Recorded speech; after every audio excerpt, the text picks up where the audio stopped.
and gentlemen, this is a full house today, and we are glad to be here.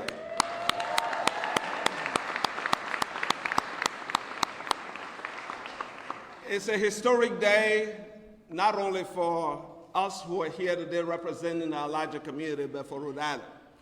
And we're so blessed to have a governor who believes in us and believes in our struggle and our fight, and is always there to do what is necessary when the time is right.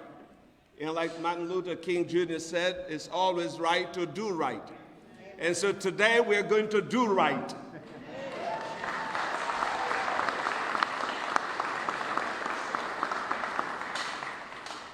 And I will introduce Elena Peter. Is she here? She's going to be doing a beautiful song.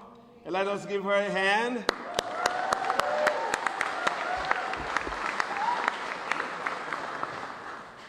I'm not going to apologize, but y'all hear my voice right now?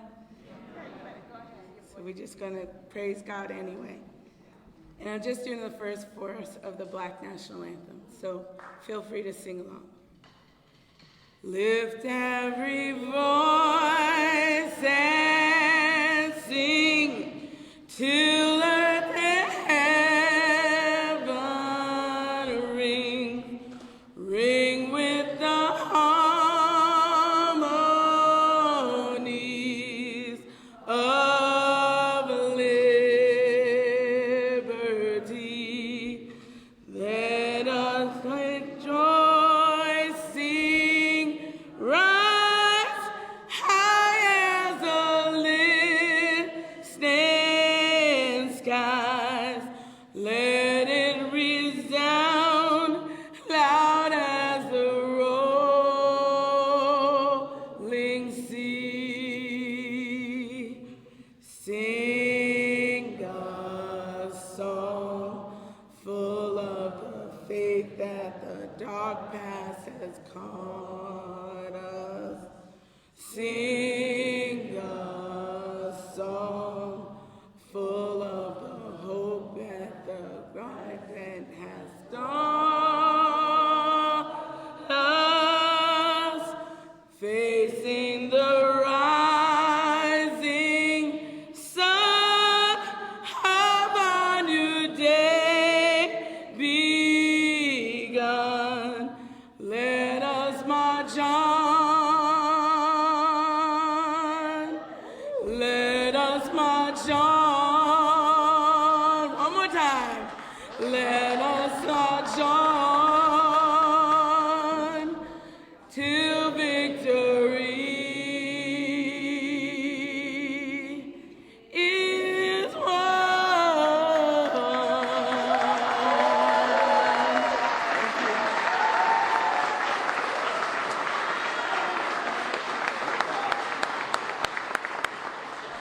Thank you so much. Thank you so much. And at this time, we would recognize the presence of our governor, the governor of our state of Rhode Island. And one thing I like to say is that we had 75 governors before Governor McKee. He's our 76th governor. And he is the first governor that allowed and appointed somebody of color to be a deputy chief of staff.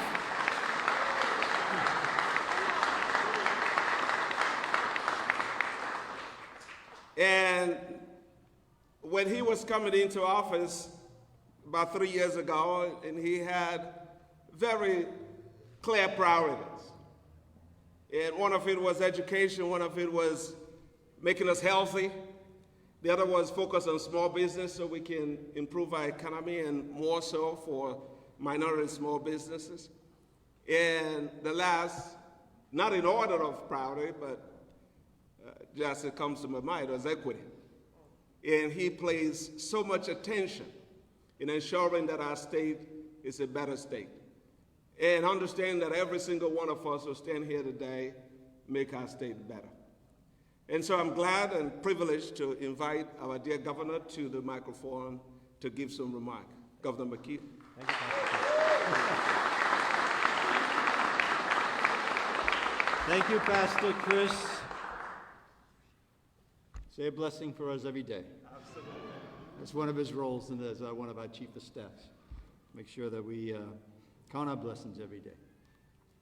Today's a blessing in so many ways, and I'm just humbled to be here in front of you to make the comments that I'll make today. Certainly have not been step by step in the journey that many in this room have embarked on for generations, but I do feel as though that I've been part of that for a long time.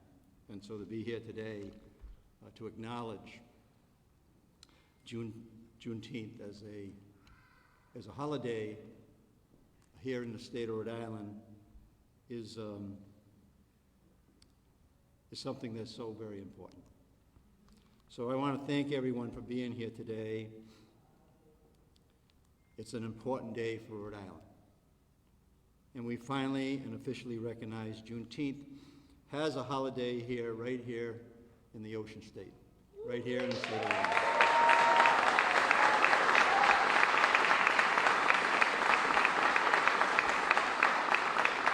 So, and we all know this does not happen without many people who have worked a long time to get us to the point where we can get something over the finish line, like we are doing today.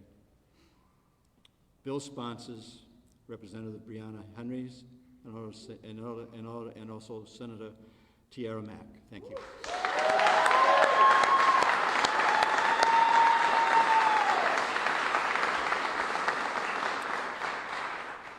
And their colleagues in the General Assembly, including the Black, Latino, Indigenous, Asian American, and Pacific Islander caucus. Thank you to all that served. And our doors are always open, as Pastor Chris said, right from day one. Many in this room know that's true. The team at Juneteenth RI and the many community leaders who played a part in getting this bill to my desk today. Let's give everybody a round of applause. We know that you don't get here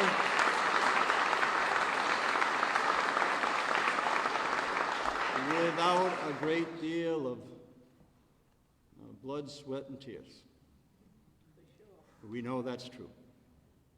But on behalf of Rhode Islanders, I get to stand here as the governor and thank you for ensuring that this significant chapter in our nation's history is properly recognized for generations to come. I'm pleased, I'm happy to see Juneteenth finally receiving the statewide recognition that it so rightly deserves. It is a day of celebration, a day of memorialization, a day of commemoration, and in its own way is a solemn day as well. It's a day of remembrance. History changed on this day 158 years ago, for the better, when enslaved people were finally emancipated in Galveston, Texas. They were freed from the tyranny of slavery. Yet, despite being freed, generations of people have been forced to continue their fight for true freedom and true equality. We cannot call ourselves a free and equal nation until every person feels the same level of freedom. Pastor Chris mentioned I have 3 goals that I put out very strongly, which means for each and every person that we raise education outcomes in the state of Rhode Island, that we raise incomes in the state of Rhode Island, and to make sure that we are healthy enough to enjoy living in this great state we have the privilege to call home. It is on all of us to ensure that that fight continues until victory is declared. These are moments that are not just vital to our nation's history, but they are vital to the state of Rhode Island. As vital as signing the Declaration of Independence. Think about that. As vital as signing the Declaration of Independence. Or the Battle of Gettysburg. And they should be taught and treated with the same reverence. In just a few moments, I'll sign this bill into law. Rhode Island will officially make crucial recognition of the horror and shame of slavery. If it makes anybody uncomfortable in this room to hear those words, then that's why we say it.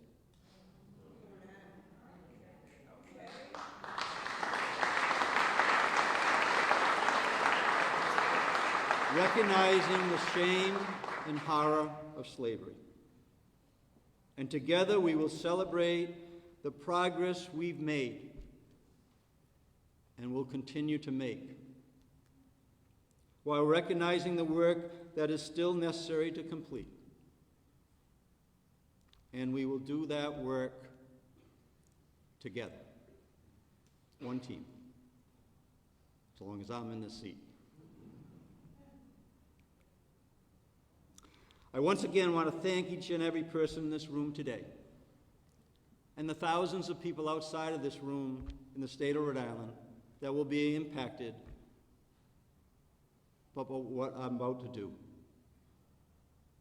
when I sign this bill into law. I once again want to thank everyone who led the charge in ensuring Juneteenth became a state holiday and will be forever recognized for its historical importance. God bless us.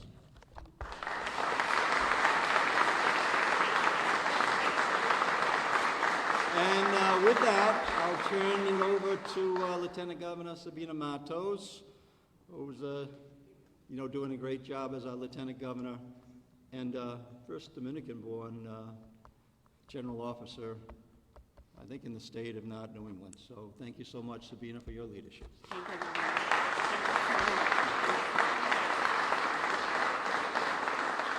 Thank you, Governor. Thank you for your support that is getting us to this day today, in which you soon are going to be signing into law, declaring Juneteenth a state holiday here in the state of Rhode Island. I always, besides recognizing Senator Tiara Mack and also Representative Brianna Henrys for their work, thank you for what you have done. Thank you so much. I also want to acknowledge and recognize the people that have been fighting for years here in the state of Rhode Island to make sure that we get to this point. And I know there's so many people that we have to recognize, and we're recognizing today also Helen Dukes and Juan Wilson for the tremendous work that they did.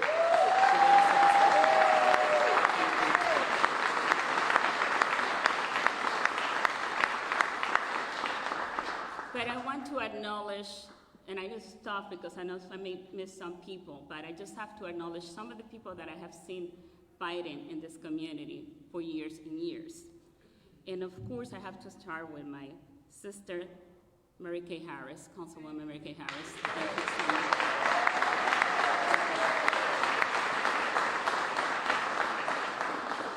Keith Stoke, thank you so much for keeping educating us. Educating us about our history and about the connections that we all have. Thank you so much. I also want to recognize Jim Benson. Thank you for being a strong voice.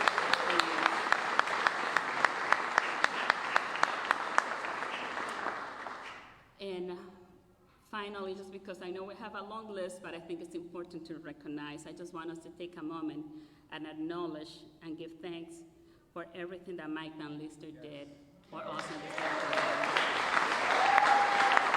Thank you so much.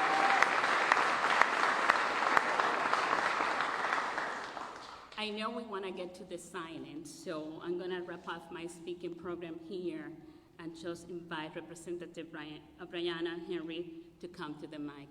Representative Henry.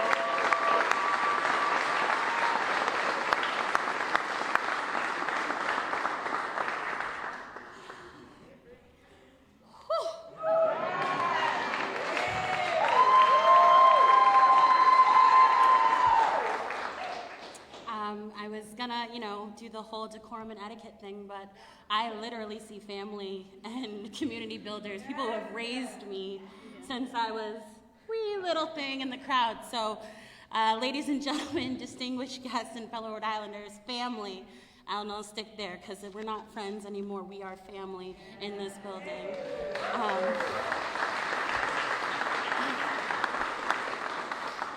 I'm glad I wrote down my words because let me tell you, there have been many times where I wanted to just cry in pure joy because I could never hope to see something as beautiful and as big as this. So thank you all for being here and being pillars of support for this moment.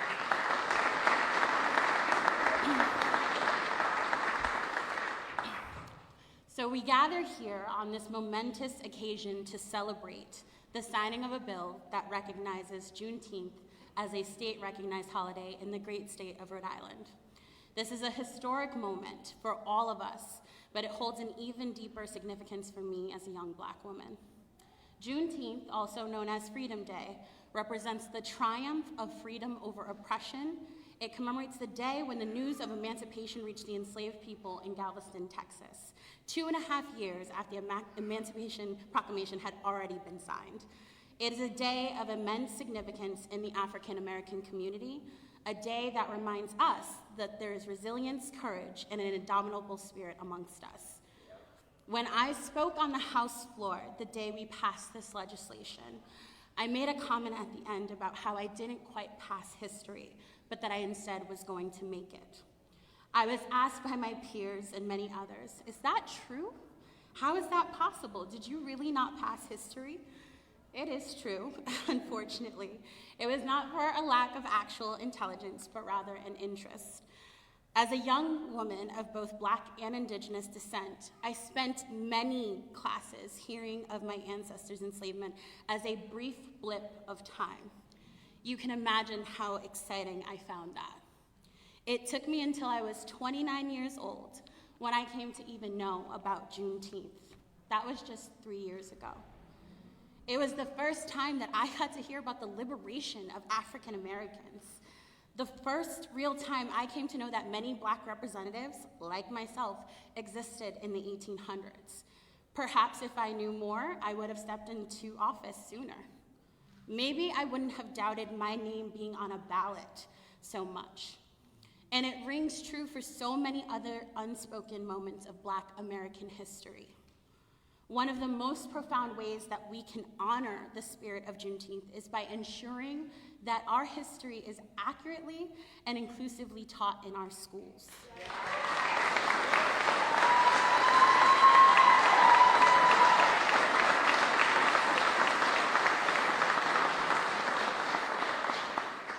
Our young minds deserve to learn about the experiences and contributions of African Americans throughout history, not just during Black History Month, but as an integral part of the curriculum.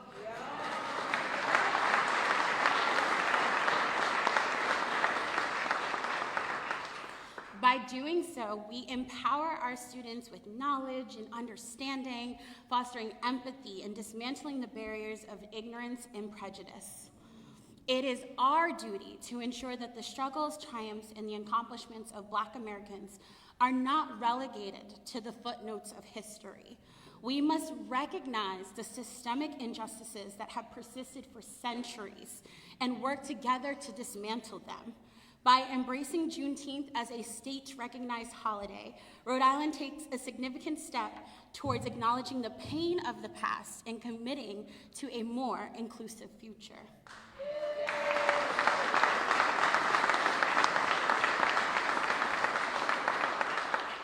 I'd like to take a moment to express my deepest gratitude to my allies in the chamber.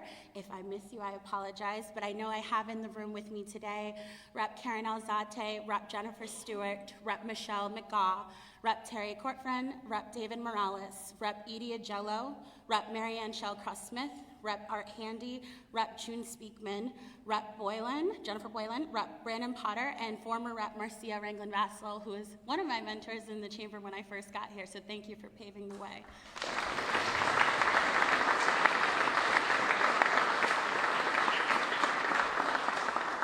But most importantly, I would like to thank you all, the community, each one of you in your lived experiences in the way that you show up every day in the streets, when you clock in, when you wake up, when you exist in this world in both Black Girl Magic and Black Boy Joy. Every way in which you exist has inspired me to be here.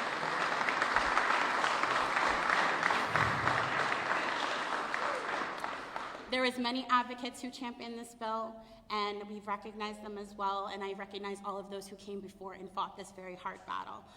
Recognizing the importance of Juneteenth as a day of reflection and celebration and education. Your dedication to equality and justice is inspiring, and your actions will have a lasting impact on generations to come, so thank you all. To my fellow Rhode Islanders, let us seize this moment to come together as community, to learn from our history, and to strive towards a future where individuals are valued, respected, and afforded equitable opportunities. By honoring Juneteenth, we affirm our commitment to justice and freedom, and we send a powerful message that the fight for equality and equity continues. So thank you, Rhode Island, for embracing the significance of Juneteenth and for recognizing that our shared history is a vital part of a collective identity. May this day be a catalyst for change. We've only just begun. An opportunity. And this is an opportunity to amplify marginalized voices, a stepping stone towards a brighter, more equitable future for all.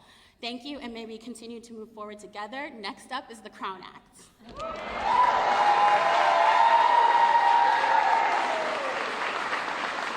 And I'm going to give it up for my co-conspirator and friend in this building, Senator Tiara Mack.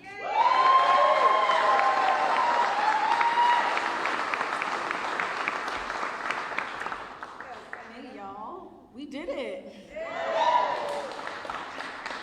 So Juneteenth reminds me of all the important work that we have done by many before me, and the power of the people that have paved the way for me to access a platform like this and to grapple with the challenges that Rhode Island faces and is faced by communities of color in our state today and at a larger scale across our nation. The fight for racial healing is a shared fight. It's a long fight, and it's one that currently does not have an end. It's a daily practice. And now that might not sound optimistic, but I promise it's shrouded in hope. I'm going to talk a lot about hope, not just because it's my campaign slogan, Hope in Action, but because I believe in the transformative, gracious, ferocious, naive, joyful, and audacious power of hope. When we talk about hope, we're not just talking about change, we're talking about systemic change. I'm talking about hope in a system that understands through data and lived experiences like mine and Rep. Henry's, and the work of countless advocates like those in this room, experts that know the deep scars of racism and the human cost, the financial cost, and the spiritual cost that it has had on our communities. And we gather here today to recognize that through the passage of Juneteenth.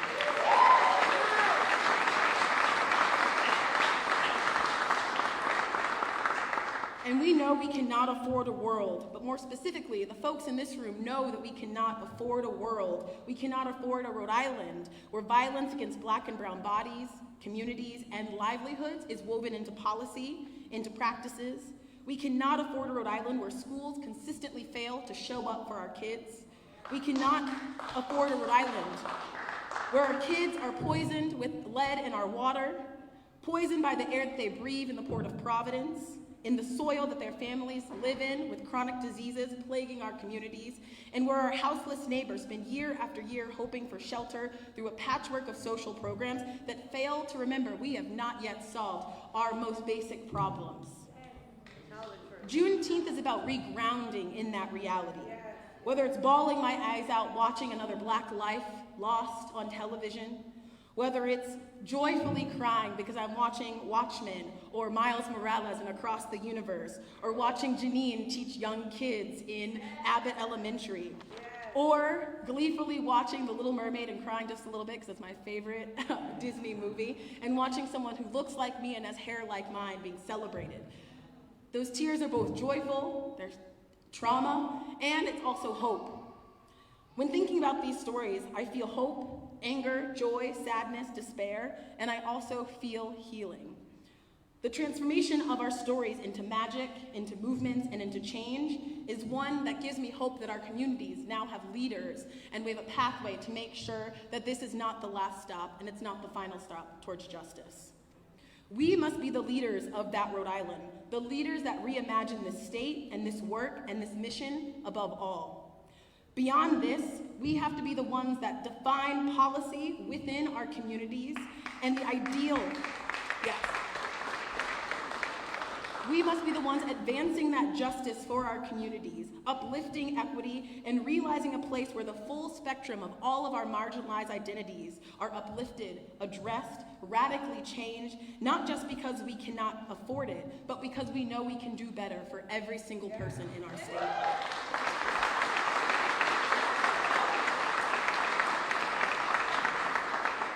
Juneteenth is not a destination. It is a consistent practice in justice. It's a dedication to placing our history first and prioritizing our people and putting us on that path towards greater realized justice. It's a knowledge that our systems were built and founded on our communities not being prioritized, our livelihoods being slighted, excluded. Whether it's redlining of our communities, the creation of credit scores, the passing of voter ID laws that prevent people in our state from voting, whether it's placing of big polluters in our communities' backyards, these decisions were not made in a vacuum. They were made and created for our communities to be dumping ground.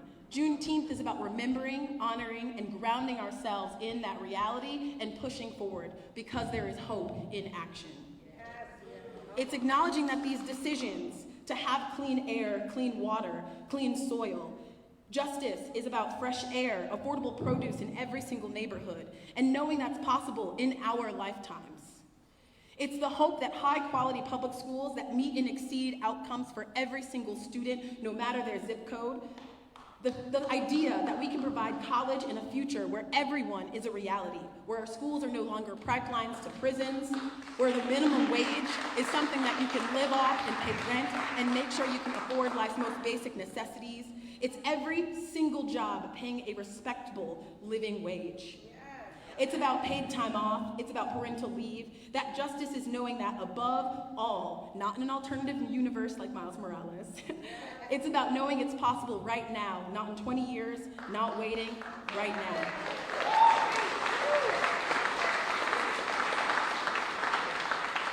And when I think about Juneteenth as a practice and understanding of justice and hope, I think about the sci-fi and fantasy TV shows using magic or superheroes or popular TV shows and movies that talk about the future, but knowing the future is right here before us, and that pathway has already been created. The time is now for us to think about these problems, not watching another generation pass before us before we actually get our justice that we've been waiting so long for. It's about closing that opportunity gap, that wealth gap, that has left too many who look like me outside of the decision-making table.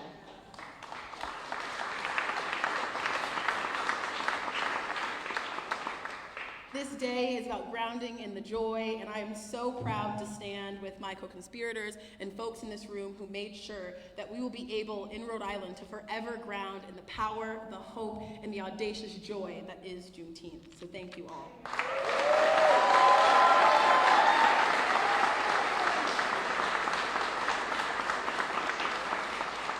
And next up, we have another one who's been in this fight, one of the lead executive directors of Juneteenth RI. Helen Basketball Booth.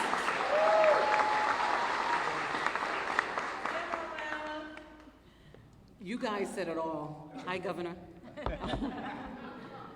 I have 3 paragraphs, but before I get into the 3 paragraphs, I just want you to look around and look at look at the person next to you and say you're special.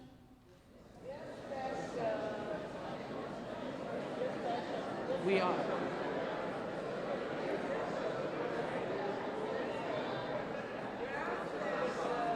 Someone said to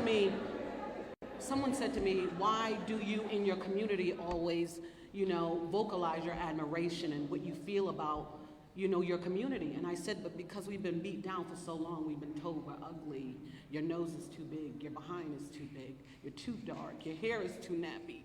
Yeah. You're ugly. You're not good enough.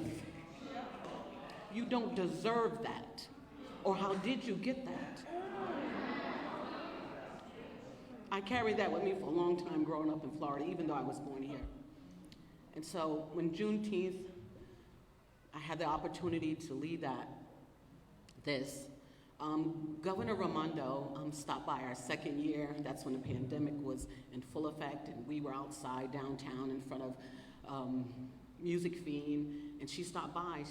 I didn't ask, she came by. She hung out with us for about an hour and a half, and we just started talking, and I said to her, we are looking for an apology. I said, all that has been done to us, no one says, I'm sorry. I'm sorry. And she said, Helen, I'm sorry. I needed that to heal, because I carry race around with me every single day. Am I gonna get this job? Are they looking at my hair? Oh my gosh, are my pants too tight or whatever? There's all the hair, all in the bun where it's not frizzy. Gosh, my nose is too big. All these things, I carry these things around. But I am fearfully and wonderfully made according to the word of God. So you, and that's every single person in here. It's only one race. So as I say that, I say thank you so much for having me. I'm gonna be real quick. You guys said every single thing. And besides, I didn't know how long I could speak. I was like, I could go on and on and on and on and on. So I'm gonna be really quick. Thank you. On behalf of the Juneteenth RI Committee, raise your hand if you're here. Most of us should be here. I love you guys. We hold it down to make sure that we are celebrated for, if it's not just music or dancing, it's being able to come together and make what we do together as like a family reunion. Listen, that's just day one. But anyway, so on behalf of the Juneteenth RI Committee, thank you, Governor McKee, and all in attendance. Also, thank you to the Black Lives Matter PAC, the United Way, NAACP, and most of all, my friend, the brat, Juan Wilson Jr. Raise your hand, Juan. Higher, thank you. So Juan approached me over a year and a half ago with his intentions of advocacy for a bill to make Juneteenth a state holiday. Senator Mack and Representative Henrys led the charge and sponsored this bill. Thank you, ladies. This is an historic day. The passing of the Juneteenth Freedom Bill is empowering, and the impact will be felt from generations to come. Juneteenth is an American holiday. Not only am I African American, I'm also indigenous. I am Narragansett Indian. I am a Fairweather, if anyone knows about the Fairweathers. We all have a part to play in learning, understanding, and growing together. It recognizes the horrible history. The passing of the Juneteenth Freedom Bill is, I said that already, I'm sorry. Yeah, I should have took this out. All right, I'm almost done. I got like 3 sentences, all right? Get your pen ready. I got a couple, I got one for you. You do, thank you, I like pens.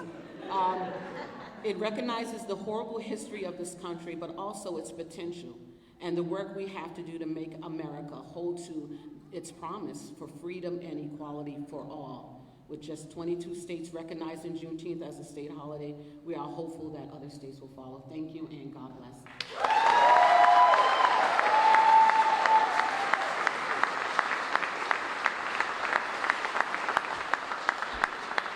We're now just going to take a quick second to rearrange the room for the bill signing. Thank you, everybody. Take it off. Oh, yeah.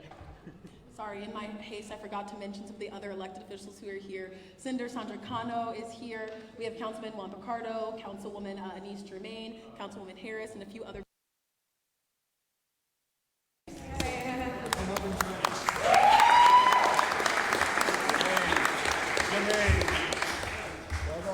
Can somebody hold that flag right with a sign, please and thank you. We need y'all to do that. Rob, grab that flag. Put a sign, that flag. I need that. Put it right in front, yep. Just put it straight. No, ma. You gonna pass? Good? Yeah. Behind you. Sign the government. There you go. Go by the government. Go by the government. Hurricane, come on. Hurricane. Hey, darling, good to see you. Yes. All right, great. General officers are here as well. James Diosa.